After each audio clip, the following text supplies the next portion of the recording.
सब लोगों ने ज्ञान के तहत इस बात को कहा कि जो शिव ने कहा, जो शिव ने दिया, वो भक्ति धारा दी, प्रेम का मार्ग दिया। जो शिव ने कहा, जो शिव से आया, उसे कहा गया आगम। विषय है भारतीय आध्यात्मिक धारा में आगम। किताबें भी कहती हैं कि जो शिव ने भगवती को कहा वह है आगम, फिर भगवती ने जो शिव को सुनाया वह हो गया निगम। हम लोग आगम निगम के लफड़े में नहीं पढ़ने जा रहे हैं, लेकिन जो शिव ने कहा वह हो गया आगम। यानी भक्ति धारा का नाम धीरे धीरे अब आगम हो रहा है, साहित्यिक नाम अब चेंज कर रहा है, प्रेम को नाम दिया जा रहा है। भक्ति धारा अब आगम के रूप में परिणत, दर्शन में उसको कहा जा रहा है कि आगमिक धारा है। आगमिक धारा मूलतः भक्ति धारा है। शिव से आई, शिव वक्तृभ्यो, शिव के मुख से जो आया वह आगम है।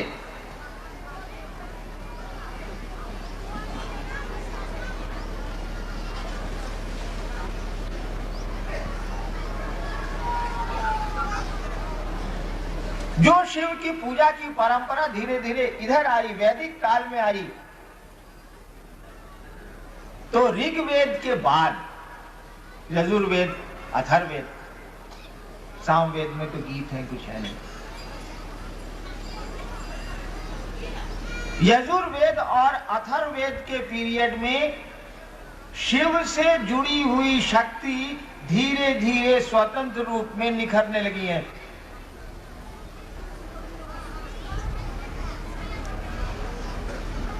और शक्ति का स्वतंत्र रूप होता चला गया है, वह भी इंडिपेंडेंट अपना पावर रखने लगी है। ऐसे इतिहास बढ़ रहा है। ऋग्वेद में एक देवी का नाम आया है, यजुर्वेद में उसी देवी को कहा गया है, और शिव से जुड़ी एक देवी का नाम आया। यजुर्वेद में फिर एक देवी का नाम आता है, कहा जाता है कि ये शिव की भगिनी है, बहन है। फिर बाद में उनको उनकी पत्नी मान लिया गया है। लेकिन ये शक्ति का जो स्वरूप है स्वतंत्र रूप से निखर रहा है। शिव से इनको जुड़ा हुआ माना गया है, लेकिन धीरे धीरे जैसे जैसे समय बीत रहा है, प्राचीन भारत से हम लोग अर्वाचीन भारत की ओर चले आ रहे हैं, इधर चले आ रहे हैं, तो देखते हैं कि शक्ति का स्वरूप स्वतंत्र रूप से निखरता चला जा रहा है। उनकी स्वतंत्र पूजा की परंपरा शुरू हो गई है।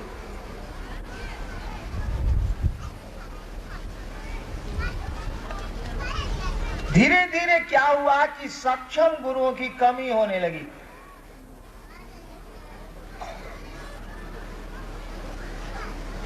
तो भक्ति धारा जो चली थी सिंधु घाटी सभ्यता से, जिसको आगमिक धारा के रूप में जाना जाने लगा, वेदों के कर्म कांड से प्यार में कर्म कांड आ गया, औपचारिकताएं प्रवेश कर गई।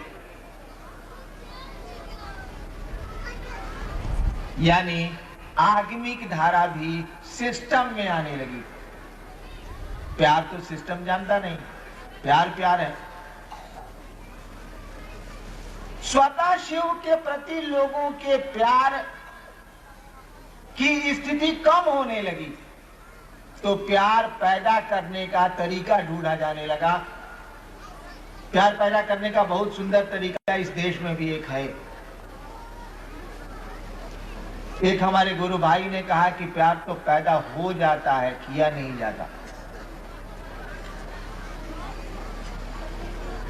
बात बिल्कुल सही है। हमारे देश में प्यार पैदा करने का एक बड़ा ही सुंदर तरीका है, बड़ा ही सुंदर प्रचलन है। हमारे यहाँ की शादियां, लड़का लड़की को नहीं जानता है, लड़की वाले लोग लड़के वाले लोगों को बिल्कुल नहीं जानते हैं। वार्ता चलती है, कथा वार्ता होती है। मिथिला में कहा जाता है कथा। मैं जब मधेपुरा में था तो मैंने इस शब्द को जाना। कथा छई इसका मन है कि ब्याह शादी का गप है नहीं।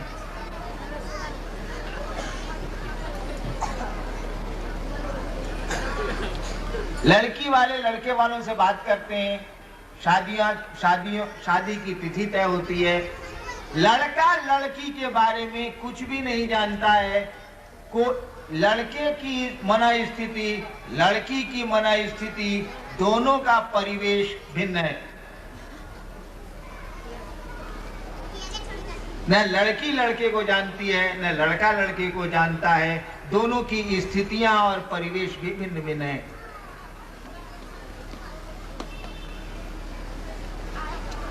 माँ बाप दोनों को शादी के माध्यम से जोड़ देते हैं।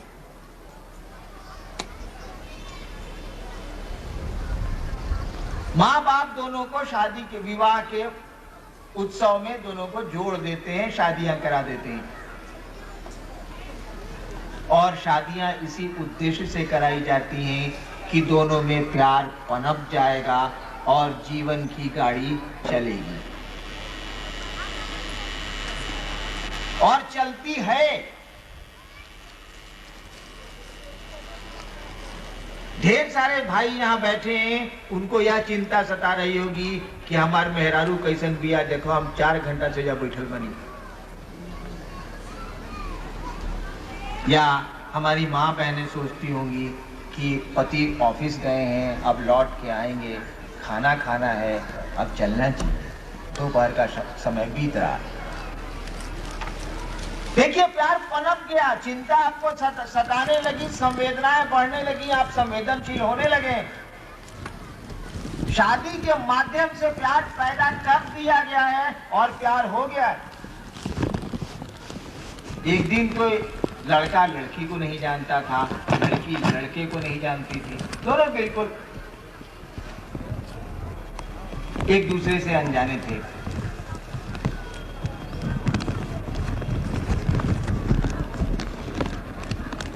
तो जब शिव से स्वतः प्यार करने की मना स्थिति में कमी आने लगी लोगों को,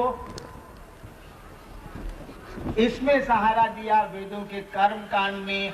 वह आगमिक धारा भी कर्म कांड की ओर बढ़ने लगी, बढ़ती गई और मध्ययुगीन भारत में आके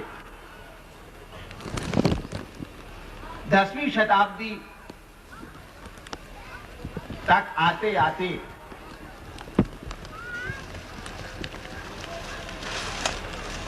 आगमिक धारा जो बाद में तंत्र के नाम से जानी गई, उसको भी मजबूर होना पड़ा वेदों का वर्चस्व स्वीकार करने को। कोई उपाय नहीं बच गया।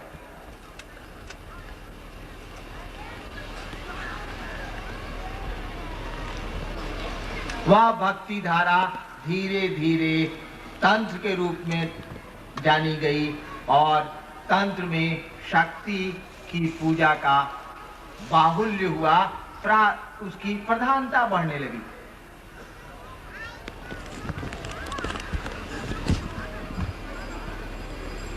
अब शक्ति को जगा के शिव से जुड़ने की प्रक्रिया प्रारंभ हो रही है और शक्ति को जगा के शिव से जुड़ने की इस प्रक्रिया का नाम तंत्र हो गया। यह आगमिक धारा ही है, आगम बाद में चल के जाना जाने लगा तंत्र के रूप में। तीनों सभी चीजें एक ही हैं, भक्ति धारा, आगम और तंत्र एक ही जमीन पर पनपे हुए फूल हैं। ये अलग अलग चीजें नहीं है। ये तंत्र प्रोडक्ट है भक्ति धारा का, आगम प्रोडक्ट है भक्ति धारा का, यानी मूल में भक्ति धारा ही है। और इसका बहुत सुंदर प्रमाण, छोड़िए इतिहास को, क्या बोलता है इतिहास, इसका बहुत सुंदर प्रमाण आपको मिलेगा। आप भारतवर्ष के तांत्रिकों की जीवन गाथा को पढ़ लें। आप इस देश में जो तांत्रिक के नाम से जाने गए हैं लोग, उनका जीवन इतिहास पढ़ लीजिए, साफ लगेगा कि ये भक्ति धारा है। भारतवर्ष के तांत्रिकों का नाम लीजिए तो जरा, जिनको हम आप जानते हैं, उन्हीं को ना बड़ा मानेंगे हम लोग। इधर से चलिए, वर्तमान काल से हम लोग पीछे थोड़ा सा घुस के देखें एक दो उदाहरण। रामकृष्ण परमहंस, विवेकानंद जी के गुरु, जीवन शुरू किया कर्म कांड से। शुरुआत है, प्यार पाने की कोशिश हो रही, और आ गए कहां? बिल्कुल प्रेम में, भक्ति में। अपने शिष्य विवेकानंद को कहते हैं नोरेन मां डाकचे, नरेंद्र मां आवाज देती।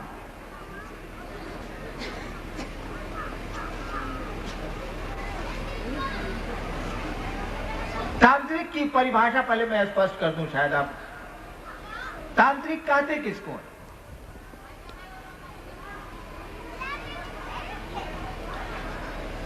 जो शिव और शक्ति से प्रेम करता है उसे ही तांत्रिक कहते हैं।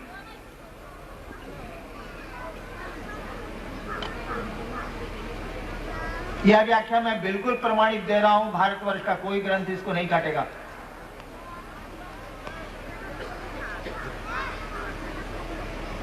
योग से जुड़ा हुआ विज्ञान है हमारे यहाँ, बहुत बड़ी पुरानी पुस्तक है हम लोगों के पास, विज्ञान भैरव तंत्र।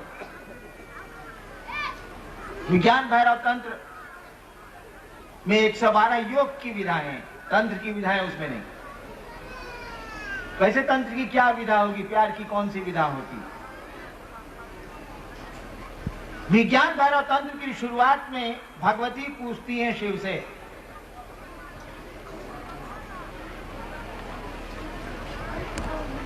कि तंत्र क्या है? हे शिव, तंत्र क्या है? ओ लॉर्ड, व्हाट इज तंत्र? हे शिव, तंत्र क्या है? शिव कहते हैं कि हे पार्वती, तंत्र कुछ भी नहीं है, बस प्यार और समर्पण है। ओ देवी, लव, तंत्र is nothing but love and surrender. तांत्रिक उसे कहते हैं जो शिव और उनकी शक्ति से, उनकी इच्छा से, शक्तियां शिव की इच्छा है। तांत्रिक उसे कहते हैं जो शिव और शक्ति से प्यार करता है, प्रेम करता है। और आप जानते हैं प्रेम लेता नहीं है, प्रेम देता है। प्रेम में लेने का सिस्टम नहीं है भैया, देने का सिस्टम। किसी को प्रेम करके देखिए, आप उससे कुछ भी लेना नहीं चाहेंगे, देना चाहेंगे। मेरे सुख अब तेरे, तेरे दुख अब मेरे। दुख लेना चाहेंगे, दुख उसको देंगे नहीं, उसको परेशानियां देंगे नहीं। जो तुम आ जाते एक बार, कितनी खुशियां, कितने संदेश पथ में बिछ जाते, वन पराग गाता प्राणों का तार तार। देखिए प्रेम की स्थिति। तो जो शिव और शक्ति से प्रेम करते हैं, भारतवर्ष उन्हें तांत्रिक मानता रहा है, यही तांत्रिक की परिभाषा है। और इस परिभाषा के तहत हम जानते हैं कि रामकृष्ण परमहंस भगवती के, काली के बहुत बड़े भक्त थे। और देखिए उस तांत्रिक की मना स्थिति, नोरेन मां डाकचे।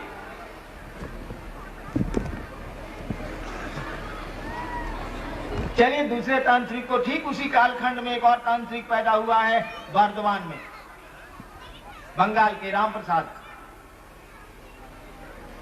कमलाकांत पुजारी थे काली मंदिर बर्धमान के। वो बंगला में ढेर सारे गीत हैं कमलाकांत के।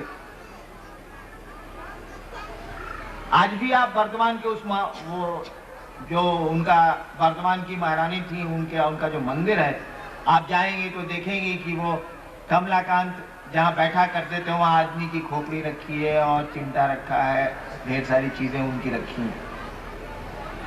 कमलाकांत ने शुरू किया साधना से, श्मशान की साधना से, मानव खोपड़ियों से साधना की होगी उन्होंने, अभी भी रखा है, मैंने देखा।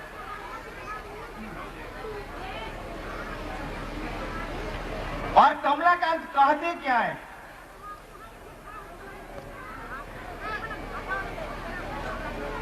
सकलई तुम्हार इच्छा, सब कुछ तुम्हारी इच्छा है, सकलई तोमार इच्छा इच्छामयी तारा तुमी तोमार काज तुमी करमा लोके बोले करी आमी देह यंत्रे तुमी यंत्रिमा देह रथे तुमी रथी जेमन चलाऊ तेमन चलिमा जेमन कराऊ तेमन करी। देखिए समर्पण, देखिए प्यार। देह यंत्र तुमी यंत्रिमा, मशीन रूपी मशीन, ये देह रूपी मशीन की तुम मशीन बनो। देह यंत्र तुमी यंत्रिमा देह रथे तुमी रथी जेमन चलाऊ तेमन चलिमा, जैसे मन करे वैसे ले चलो। जेमन चलाऊ तेमन चलिमा जेमन कराऊ तेमन करी, जैसे कराना वैसे करा लो।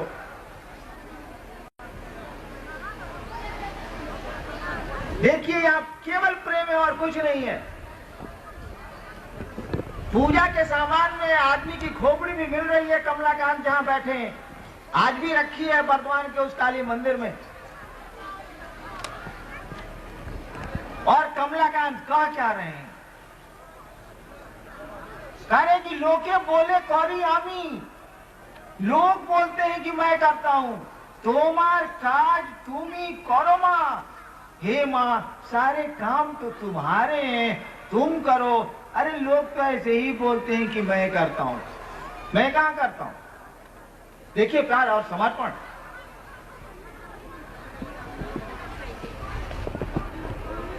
और उदाहरण चलिए, एक और उदाहरण देखिए। वामा खेपा, बंगाल तारापीठ। वह मां का दीवाना है। मंदिर में वामा खेपा ने पैखाना कर दिया, मंदिर के पुजारी के पद से उनको हटा दिया गया। प्यार में होश ही नहीं रहा। वामा खेपा बिना तारा के रह ही नहीं सकते। प्यार में ऐसा लगता है कि अपने पॉकेट में रखते हैं वो भगवती को। यानी मैं यह कह रहा था कि तंत्र कुछ भी नहीं है, बस प्यार है। वो सिंधु घाटी सभ्यता से चली भक्ति धारा भारतवर्ष की। इतिहासकारों का यह कहना कि प्राचीनतम भारत में भक्ति धारा थी। आज भी इस वर्तमान काल में भक्ति धारा ही है। आज भी वही प्रेमोपासना है। आज आप घरों में देखें लोग क्या करते हैं, अगरबत्ती जलाया, प्रणाम किया, एक दो स्तुति गाली, देखिए वही प्रचलन है। आज योग घरों में नहीं है, तंत्र घरों में है। तंत्र यानी भक्ति, तंत्र घरों में है, भारत के घर घर में है। अनजाने रूप से है। आप तंत्र की ही पूजा करते हैं। भक्ति धारा भारतवर्ष में पूरे घर घर में फैली है।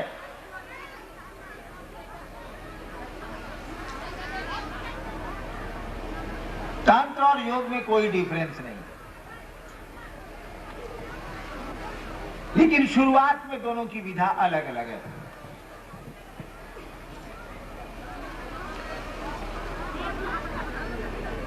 तंत्र शब्द का अर्थ है फैल जाना, तन्ना, तनु धातु से बना है, एक्सपेंशन। तंत्र शब्द का अर्थ है तन्ना, फैलाओ, इतना फैलाओ कि परमात्मा के मन के बराबर व्यक्ति का मन हो जाए, जीवात्मा का मन हो जाए। योग का भी यही अर्थ है, जुड़ जाना। Plus of the unit mind with the cosmic mind. योग का भी अर्थ है अपने को परमात्मा से जोड़ देना। लेकिन दोनों में थोड़ा सा शुरुआत में अंतर है। भक्ति धारा ने कहा कि प्रेम में तो कुछ छोड़ने और पकड़ने की जरूरत ही नहीं है। आप मुर्गा खाइए तब भी किसी से प्रेम कर सकते हैं। भाई अपने बेटे से प्रेम करने में मुर्गा कहां से दिक्कत पैदा करता?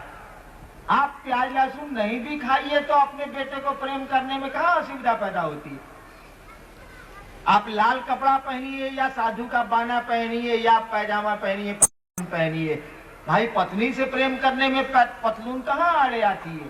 प्रेम तो मन की चीज है, भीतर की चीज है। तो प्रेम में तो कोई वासना हो ही नहीं सकती, कोई रुकावट हो ही नहीं सकती। भक्ति में कोई रोक टोक है ही नहीं। भारतवर्ष की प्राचीनतम भक्ति धारा जिसमें कि प्रेम की बात थी, सब जात धर्म को भी तंत्र नहीं माना है, भक्ति धारा ने भी नहीं माना है। हमारे यहाँ सूफी संत हुए हैं, इसी भक्ति धारा के वो सब सारे लोग हैं। मुंगेर में मैंने कही थी कहानी, या कहा वो